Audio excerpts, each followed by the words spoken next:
Bismillahirrahmanirrahim.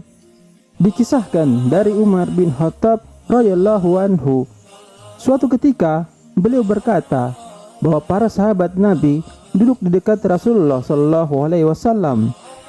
Tiba-tiba muncul kepada kami seseorang laki-laki mengenakan pakaian yang sangat putih dan rambutnya sangat hitam. Namun pada dirinya tak terlihat padanya tanda-tanda bekas perjalanan, dan tak ada seorang pun di antara kami yang mengenalnya. Kata Umar, ia segera duduk di hadapan Nabi, lalu lututnya disandarkan kepada lutut Nabi Shallallahu Alaihi Wasallam dan meletakkan kedua tangannya di atas kedua paha Nabi. Kemudian ia berkata, "Ya Muhammad, beritahukan kepadaku tentang Islam." Rasulullah menjawab, "Islam adalah engkau bersaksi tidak ada yang berhak diibadahi dengan benar melainkan hanya Allah, dan sesungguhnya Muhammad adalah Rasulullah, menegakkan salat, menunaikan zakat, berpuasa di bulan Ramadan, dan engkau menunaikan haji ke Baitullah jika engkau mampu melakukannya." Lelaki itu berkata, "Engkau benar." Maka kami heran, ia yang bertanya, ia pula yang membenarkan. Kemudian laki-laki itu bertanya lagi, "Beritahukan kepadaku tentang iman."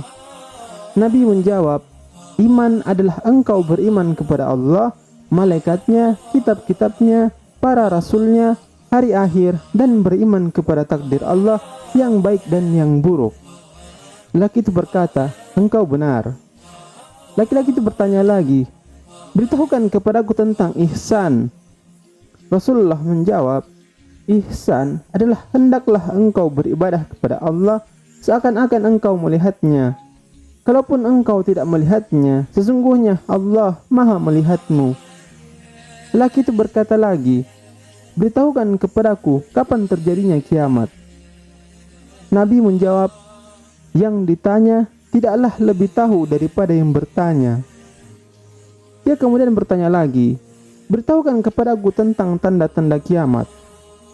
Nabi menjawab, "Jika seorang budak wanita telah melahirkan tuannya, jika engkau melihat orang yang bertelanjang kaki tanpa memakai baju, serta pengembala kambing saling berlomba dalam mendirikan bangunan megah yang menjulang tinggi." Kemudian lelaki itu segera pergi. Kata Umar, ia pun terdiam, sehingga Nabi bertanya kepadanya, "Wahai Umar, tahukah engkau siapa yang bertanya tadi?" Umar menjawab, "Allah dan Rasulnya lebih mengetahui." Rasulullah Shallallahu Alaihi Wasallam bersabda, "Dia adalah Jibril yang mengajarkan kalian tentang agama kalian." Kisah ini adalah hadis riwayat Muslim.